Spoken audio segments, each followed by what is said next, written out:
Good morning, Brew Daily Show. I'm Neal Freyman. And I'm Toby Howell. Today, what were the kids up to this year? I'll tell you in a supersized version of Toby's Trends. It's Tuesday, December 30th. Let's ride.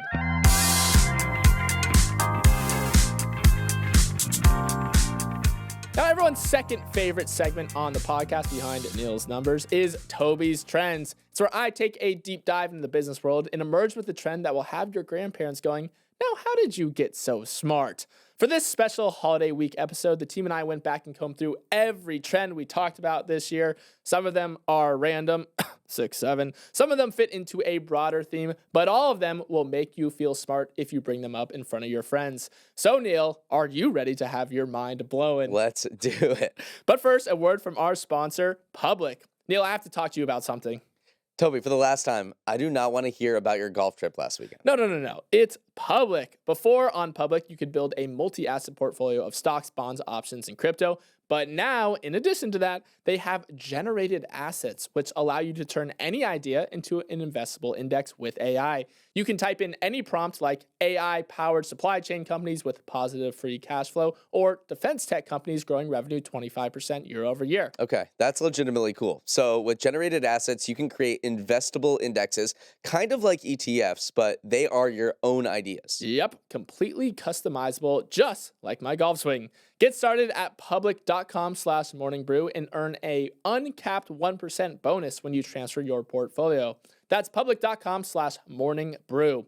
Paid for by Public Investing. Full disclosures in podcast description. Neal, I tell you what, I must have been hungry picking some of these trends because a lot of them are food related. And when it comes to your guts, maybe the definitive trend of the year was creatine coming back with a force. The powder has had a glow up since your meathead friends were ripping it in between classes in high school. It's now one of the most popular and widely studied supplements in the world with links to improved cognition and memory benefits, in addition to giving you the energy and strength to train harder and recover faster. Sales of the supplement at Vitamin Shop surged 320% from 2019 to today. I don't know who was running PR for creatine this year, but suddenly it felt like it was everywhere. And the customer base has expanded beyond the gym bros that it's typically been associated with. At GNC, women now account for 30% of all creatine purchases, up from 18% in 2020. There's a whole lot of research going into the mental health benefits of this supplement, as well as specific uses for women with dealing with menopause and things like that. So the customer base has widened, and there doesn't seem to be anything truly wrong with creatine. We've read up a lot of it. There's been an increase in studies, 7% year over year for the last 5 years. So this is one of the most widely studied supplements on the market. And, everyone I know is taking creatine. I started taking it. I had a little tub on my desk this whole year. I actually ran out. And then my fiance started taking it. So you're right. It is completely. Can you imagine going back to high school and remembering which kids kind of gravitated towards creatine now, and then now seeing like who's taking it in this day and age? It has been a glow up. It's just the word that I like to use, because also the form factor has changed. It's not just a dubious white powder sitting in a tub. There's little gummies now. You can put it in drinks. So I definitely think that it's had a good PR rebrand, which is why it's come back into the mainstream. Okay, so phase or forever for creatine. Are we going to see this trend continue into the next few years? I mean, as you said, most studied supplement, I think there's nothing that is going to slow its roll now. I think we're only going to see more form factors going forward and more, maybe yassified brands of creatine. So I think it's a forever thing. Phase or forever for you? Yeah, I'm with you. I think it does come down to also these influencers, whether they continue to promote it. It has been heavily promoted by huge podcasters, Andrew Huberman, Joe Rogan, Tim Ferriss, people that seem to know like what they're talking about when it comes to health, at least in terms of Andrew Huberman on that particular list. So yes, I see this as something that's more of a permanent trend than just a one-trick Sally. Our next trend moves us up in the world of dining. We're talking about slimy, briny caviar. Caviar is having a bit of a moment, finding itself on dishes far beyond the scope of creme fraiche and crackers, mostly because it got a lot more affordable. Up-to-date data is a little bit hard to come by, but the price for a kilogram of imported caviar was around $240 in 2020, down from about $440 in 2014. The big reason for this, it's China. Today, most of the little fish balls that cross your lips come to the U.S. from farms in China, where Government support, plentiful waterways, and cheap labor have pushed down for prices. But thanks to this flood of cheaper eggs, restaurants have started doing some crazy things with the ingredient.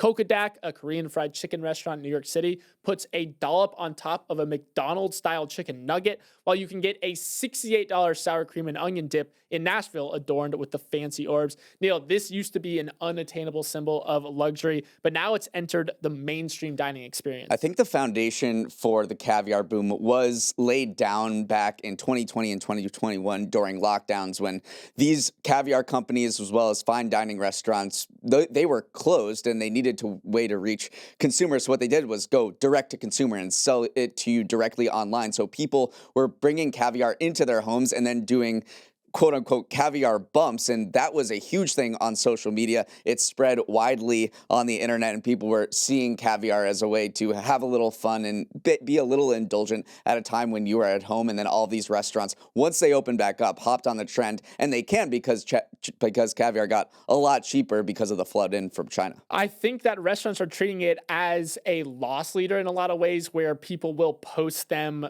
doing bumps on social media, having caviar on social media, because it's a very, luxury item that people like to document. So some restaurateurs literally said it's more like our Costco rotisserie chicken, which is, the famous chicken to get people in the doors. It doesn't necessarily make money off it, but it gets you in the restaurant. It gets you sitting down in the seat, because, everyone wants to try a little caviar on a chicken nugget.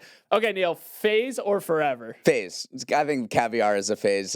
It's going to be too expensive for most people to try it. So even at these places, they are $60, $70, these caviar dishes. I don't see this lasting. Either do I. I'm totally with you. Our next food trend is more of a crunchy, creamy variety. It's Dubai chocolate. I'm not sure how you could have missed it, but if you've been living under a rock, Dubai chocolate is a sweet treat that consists of a milk chocolate bar stuffed with a creamy green pistachio filling and a shredded pastry known as katafi.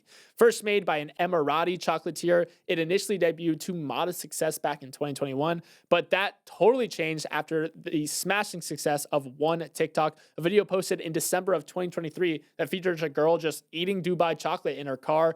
The ASMR vibes combined with the clearly delicious looking treat racked up 120 million views and put it on the map.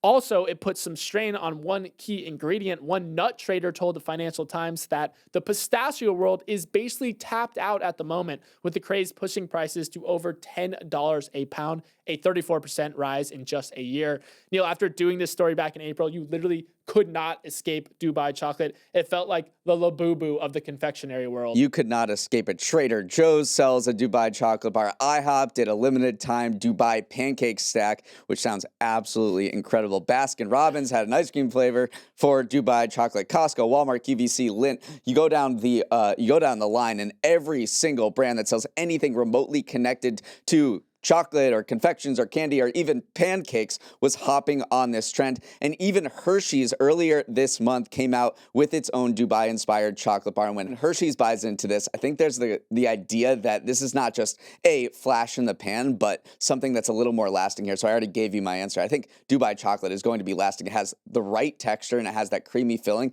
that I think will make it a popular confection for years to come. Spoken like someone who has tried it, which we did try it. We did a little video about it, and we were both pretty pleasantly surprised. It's got the crunch. The crunch is what makes it. It is probably a little too sweet, especially if you're not someone who's into sweet tooth, but I do think that the textural aspect of it is something that will keep it around for a long time. Finally, we'll give your gut a rest, but not before we destroy it with one last trend, which is restaurants going all in on spicy foods. Restaurant chains tripled down on hot foods that younger consumers love this year. Chipotle rolled out a spicy adobo ranch. In May, Taco Bell debuted its Mike's Hot Honey Diablo sauce. And not to be left behind, Wendy's released a Takis Fuego meal, while the usually mild Mediterranean chain Cava launched hot harissa pita chips in April. In total, U.S. restaurant chains launched 76 new spicy menu items from March to June, bringing the total number of restaurants that offer at least one spicy item on their menu to 95%, according to analysis by Data Essential. So, Neal, if you wanted to create buzz both online and in customers' mouths this year, the best way to make a new hot food item was to make that food item hot. One of the TikTok challenges that sparked the spicy food craze was people eating bulldog ramen. It's called the Fire Noodle Challenge. Oh. Now, this has various grades of spiciness, from not spicy at all to like 4x spice. I tried 2x spice once. I can tolerate spice. Like, I can have a lot of spicy things. I'm just stating a fact. I tried this. It was so spicy. I couldn't stomach it. But people were filming themselves eating this type of ramen, spicy ramen, as well as a bunch of other spicy foods. And people just love the reactions. And I think that is one of the inspirations for why people are so obsessed with spicy food right now. There are obviously different grades of spice. I think people are, who knows what spice tolerance most people have. It's probably not 2x, 3x, 4x for this ramen, but it does seem to be like a huge wave. No, you're right. Mukbang, which are just live stream broadcasts of people eating spicy foods, is an enduring trend of the internet age. As long as the internet is around, I think we'll still have mukbangs because it is just compelling content. But also, the business case, Dave's Hot Chicken, was started just a few years ago. A PE stake recently bought a part in that company, valuing it at $1 billion. So clearly, this is just the thing that's resonating in the restaurant industry right now. If you want to go viral on social media, you have to have a little spice in it because young people just love this stuff. I could not be more opposed to this trend. I can do the most vanilla. Literally, I mean, you said 1x spice. I'm like half an X spice. So I'm a little bit of more. I've been getting better though. I can do sriracha at this point. I think people just want to feel things. Yeah, that is true. The youth want to feel some. I do think it's enduring though, because spice is a great trend. Okay, we've talked about what food you were all eating, but now it's time for a little night out on the town. What were the trends that dominated going out with friends this year? Perhaps nothing was more divisive than this trend about bar tabs. There is a growing cohort of Gen Z bargoers who simply refuse to open a tab. The reversion was the subject of a New York Times article that chronicled how many 20-somethings were opting to close out after every single overpriced Allagash White rather than keep their bar tab running. One explanation for their tab trepidation is that younger drinkers consume less alcohol, so they're fine with one-and-done transactions.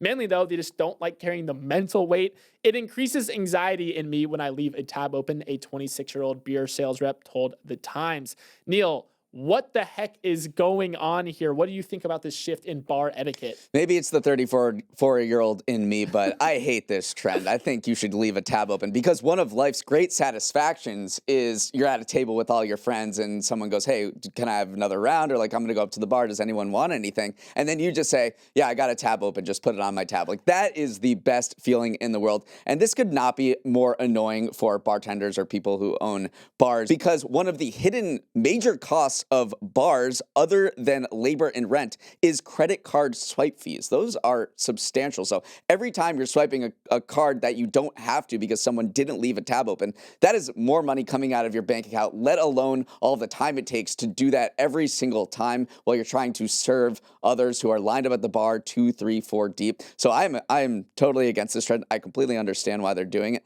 but I think you should just try it once, leave a bar tab open, and see how good it feels when you can say, put it on my tab. The other business angle of this is that Gen Z is drinking less than previous generations. A Gallup poll in 2023 found a 10-point decline over the past 2 decades in the share of 18 to 34-year-olds who report consuming alcohol. This has been something that we've talked about a lot over the past year, is that people are drinking less. And one way to monitor your drinking is to not have a tab open, is to say, every time I go up to get a drink, I have to do the motion of tapping my card. It makes you just more perceptive of what's going on. So I think you're totally right, though. This was one of the defining trends of the year, though. Probably we got hundreds of comments, hundreds of emails on both sides of the equation, honestly. It truly seems to be a generational divide. Some bartenders are like, just buck up, people. Like, I don't want to see you every 5 minutes. Just open the tab. Exactly what you're describing right now. Some people said that literally, respectfully, someone has to bully these people. These are bartenders saying this. And I think that probably you're right. I do think it's enduring, though. Like, people are in the tap to pay era right now. The other weird thing that young people are doing when they go out is sitting next to each other. Communal tables have alternated between popularity and dining room pariah, but they are so back right now. New data from Resy shows that 90% of Gen Z diners say they enjoy communal seating compared to just 60% of boomers. A lot of people report meeting friends or dates at these long banquet setups. They see it as a low-pressure way to share plates, save a little money, join conversations, and feel plugged into something going around them. Neal, I think this is still polarizing, though. Would you want to break bread with strangers at the table? All I'll say is that whenever communal dining makes a comeback, and it's very cyclical, it's not good news for the rest of the world. So if you talk to restaurateurs or people in the hospitality industry, they point to certain years and times when communal dining was big. One of those was after 9/11 in 2001 in New York. People wanted to be together, and so nothing great was going on then. Same thing happened in 2008 after the financial crisis. People were down on their luck.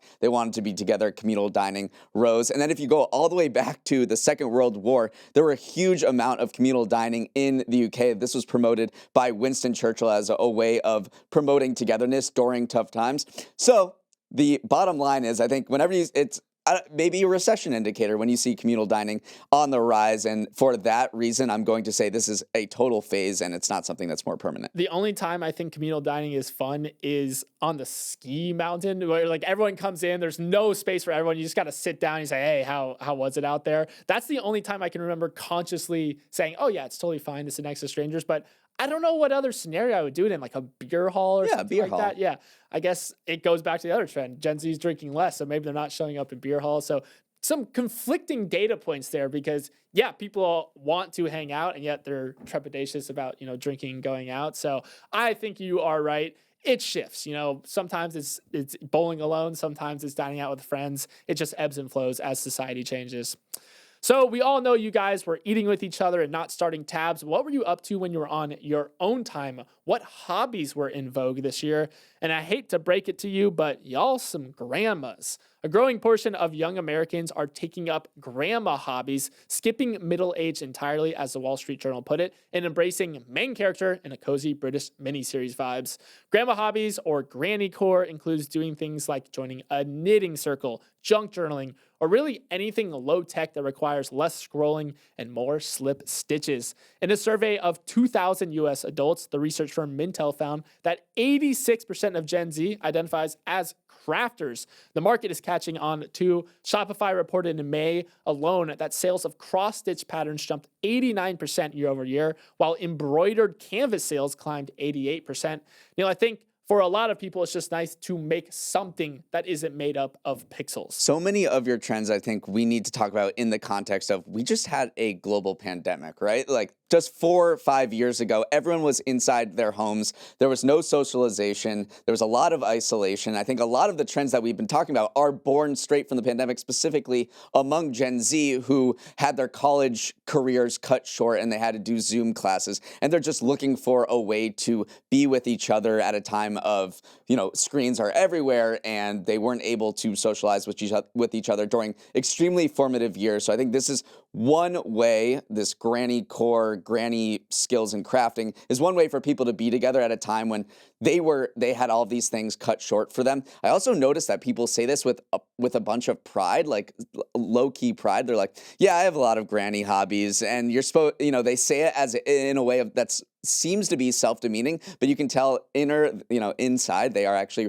really proud of it because you're learning a skill, you're making something. I totally love this trend. It's cool to know how to knit. It's cool to know how to make something. I don't know how to do any of those things. I recently just started painting watercolor again, though. I don't know if that's constitutes as a granny hobby. We're just kind of applying the label to anything that isn't on your phones at this point, but it's fun. Yeah, analog stuff is so in. You're right. If we had to put a overarching trend on a lot of these things, it is just ditching digital, getting back to in-person, doing more analog stuff. So I think you're right. It is a forever trend. All right, we're going to take a quick break and come back with more trends right after this. All right, so you guys weren't sitting scrolling on your phones. Good for you. But something else you may not have been doing is reading. Specifically, if you're a dude. If you're a guy and read a fiction book in the last year, you're a rare unicorn in today's literary landscape. The New York Times published a big piece this year titled, Why did the novel reading man disappear?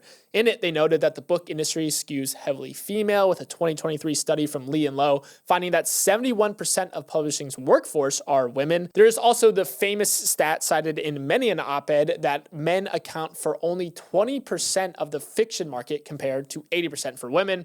But it turns out that that stat is basically made up, according to Vox, and the gap is not nearly as yawning as you might think. The closest thing they could find was a 2017 survey from the UK that found women bought 63% of fiction, while men bought 37%. So women probably do read a little bit more than men and probably read more fiction, but nothing crazy. Neal, this was one of my murkier trends, the great case of the mysterious novel reading men, and I can't wait to talk to a novel reading man about it. Well, it seems like we do need more performative males out there, at least carrying a book around to make it look like you are. I'm going to defend my fellow men here and just say that nobody is reading anymore, male or female. Reading for pleasure in the United States has fallen by more than 40% over the past 2 decades. That's according to an analysis of the U.S. government's American Time Use Survey, which tracks how people spend their time. The proportion of people in America who read for pleasure on an average day fell from 28% in 2003 to just 16% in 2023. So whether you're a guy or a girl, it seems like no one is reading much at all anymore. I'm glad you mentioned performative males and performative reading, though. That is something that the New York Times article talked about why people may not be reading as much anymore, because they're afraid of looking like a performative person, in public, as it's been dubbed on social media. So there are some accounts fully dedicated to this where it's pictures of performative males usually reading a book that is conspicuously something that might appeal to the opposite sex in a very public setting. So there are truly some performative people out there, but sometimes you just want to grow up and read an actual good book. So you are right, though. This is a trend that is not confined to a single gender. It is just something that is happening in our very social media obsessed world. It's hard to find time to read anymore. I've been in a little bit of a reading drought recently. What was the last book you read? I read Hitchhiker's Guide to the Galaxy, but I don't even know if that counts necessarily because that's like a classic. So I'm kind of making my way through there, but nothing modern these days. You are a big reader. I can see something is in your eye right now. You can drop whatever book you want to drop. Books. I try to have a book on my nightstand. The one I am reading right now, I'm almost done with, is called The Loneliness of Sonia and Sonny, and it's just considered one of the best books of the year. So whenever I see books like that, and it's like this big family saga about immigrants from India and a love story, I'm like, that's for me. So I am reading it right now. It's quite excellent. I remember the first time we talked about this trend, we spoke about the idea of a Morning Brew Daily book club. So I'm going to ask people to weigh in one more time. Should we start a book club going forward in 2026? It seems like a good idea to me. It's at least a performative idea. Exactly. All right. Trends by nature are cyclical, which means something is either dying or on the comeback trail. So this section is dedicated to revivals, those trends that things were so over for but are now so back. And let's start with braces. Suddenly, jaw hardware became the hottest new status symbol amongst the youths and adults alike. Orthodontists have reported a rise in interest in the once uncool OG metal braces as wearers embrace their imperfections to flash metallic smiles with pride. Part of the appeal is undeniably tied to price tag. Braces can range from $3,000 to $10,000 and are often not covered by insurance, so rocking 10 bands on your face is just the latest way to flex. Neal, as a former brace face myself, I am happy to see this narrative shifting, but it's a little bit baffling at the same time. It is baffling. I'm not so, I guess I don't really care one way or the other. I don't think it's going to last, though. I'm an Invisalign user. Well, actually, I had braces and then I didn't wear my retainer, and then a couple of years ago I did Invisalign during the pandemic, so I guess I can speak from both sides of the equation. Let's just hear from the people themselves who are getting these braces and why they say they're doing it. One of them said, I get that Invisalign is for individuals who are shy about showing others they're working on themselves, but I'm bold, loud, and proud about my journey of improvement and individuality. Another one said, no shade to Invisalign, but it's kind of boring to me. So I think of this as an accessory along the lines of Labubu. I think we're comparing a lot of trends to Labubu, but it's something that you dangle on your purse or you put in your mouth as a sign of status or self-improvement or any other way to showcase individuality in these times. And it's easy to customize. I mean, the OG metal braces, you can change whatever color is on there. You can change the rubber band color. Some people are literally having accessories attached to their braces, and it's just very conspicuous in pop culture right now.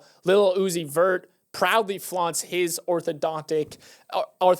He wears braces, and it's just one of those things where it starts trickling down through popular culture to everyday people. It goes back to, I mean, Marsha Brady in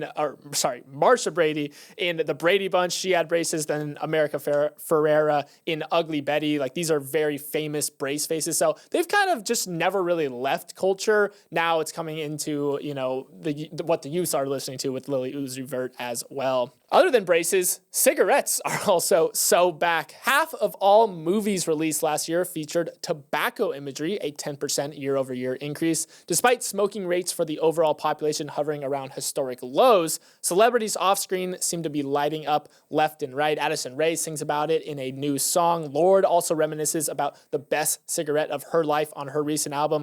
And then Charlie XCX is basically the person who founded this whole aesthetic, which is the main reason for this whole revival, I should add. Aesthetics. Vaping is not cool, but smoking a cigarette is. For a lot of young people, the mood and the ritual are more alluring than the nicotine itself. Neal, just because cigs are cool again doesn't mean the health consequences suddenly disappeared. Smoking is still responsible for 1 in 3 cancer deaths in the US, but the reality of their harm right now is being outweighed by a cultural wind that is saying they are very much in right now. Very curious to see whether this will be measurable in the data, whether images of people smoking or tobacco imagery in pop culture does filter down to actual people smoking more. Besides anecdotes, in recent years, cigarette smoking in the US has plunged to decades low, especially among young people. It was just 6% of adults under 30 reported recently smoking, compared to 35% in surveys dating from 2001 to 2003. So we might need to wait a few years to see whether Sabrina Carpenter, Charlie XCX, Addison Rae talking about smoking, or we're seeing it more in the movies, actually does filter down to measurable statistics. But if you go back to studies, it does show explicitly that depictions in movies and TV that normalize smoking does actually increase smoking rates, especially among those impressionable youth. It was fascinating, and this is just a small cross-section of people, but we posted a video on Instagram about this trend, and first of all, it was DM'd over 5,000 times, so clearly someone was sending it to someone, but the majority, I'd say 90% of the comments were like, ew, no, smoking is still not cool. So maybe that's just a cross-section of who our Instagram followers are, but maybe it's not quite as widespread yet. There still is this connotation around smoking, like, no, like, of course we're not smoking, even though the celebrities are doing it. So you are right. Is it going to filter down? Are we going to see it percolate into normal everyday usage more? Maybe people are just too educated at this point. They know obviously it's bad for you, but that was just another data point that came out after we initially reported on this trend that Instagram was not down with it. Okay, Toby, so you had a bunch of trends this year. You didn't mention all of them in this show, but I wanted to pick some of my favorites to share with you all.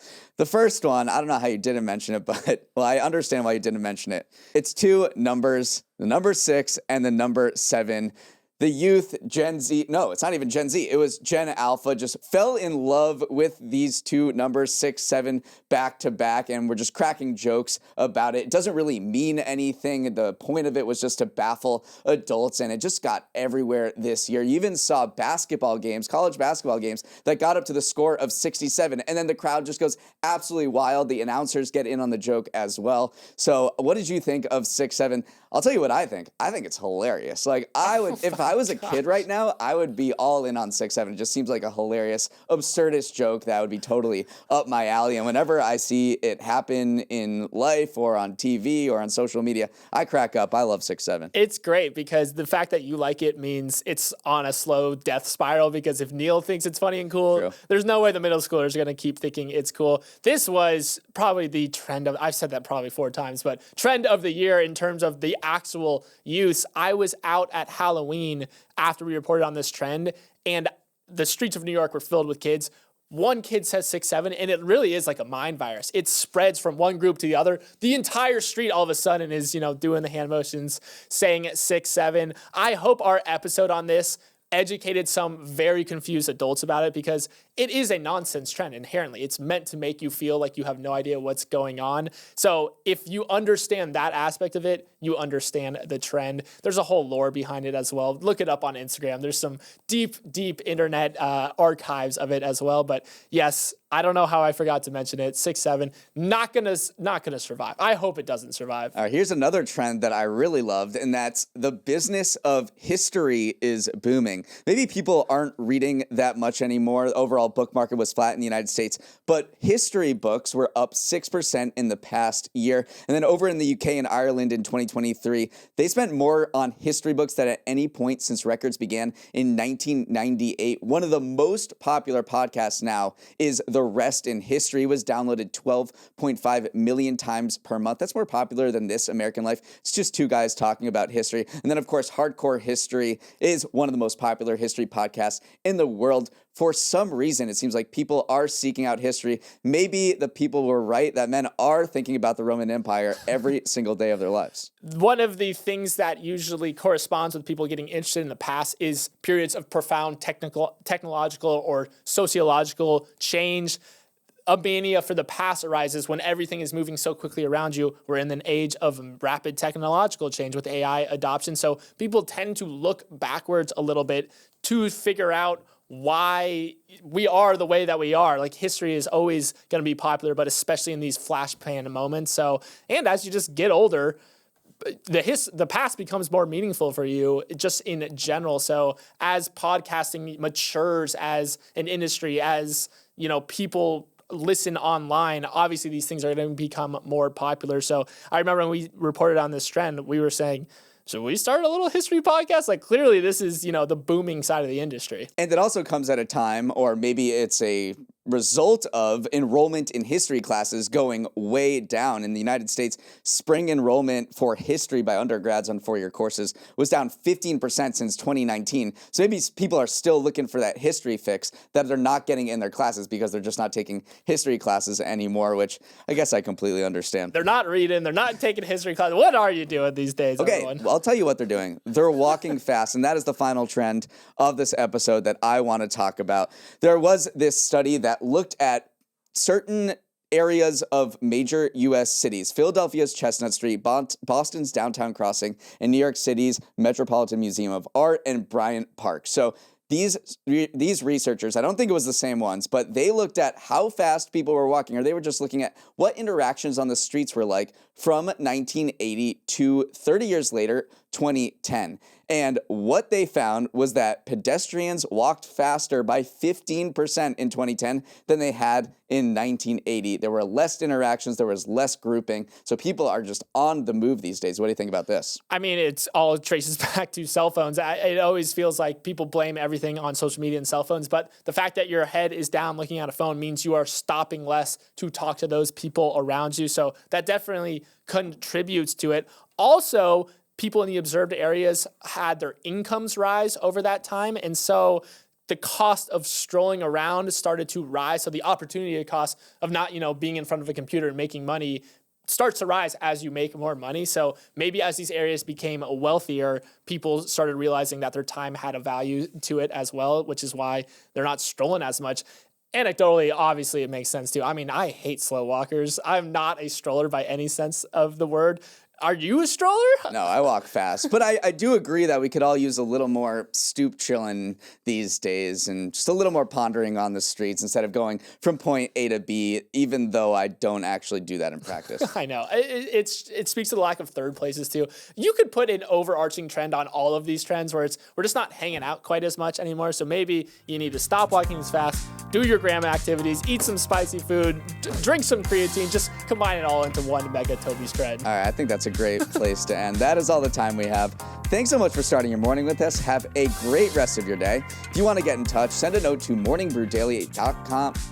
If you want to get in touch, send a note to morningbrewdaily@morningbrew.com or DM us on Instagram @MBDailyShow. Let's roll the credits. Emily Milliron is our executive producer. Raymond Liu is our producer. Our associate producers are Olivia Graham and Olivia Lake. Hair and Makeup is looking forward to another great year of Toby's Trends. Devin Emery is our president, and our show is a production of Morning Brew. Great show today, Neal. Let's run it back tomorrow.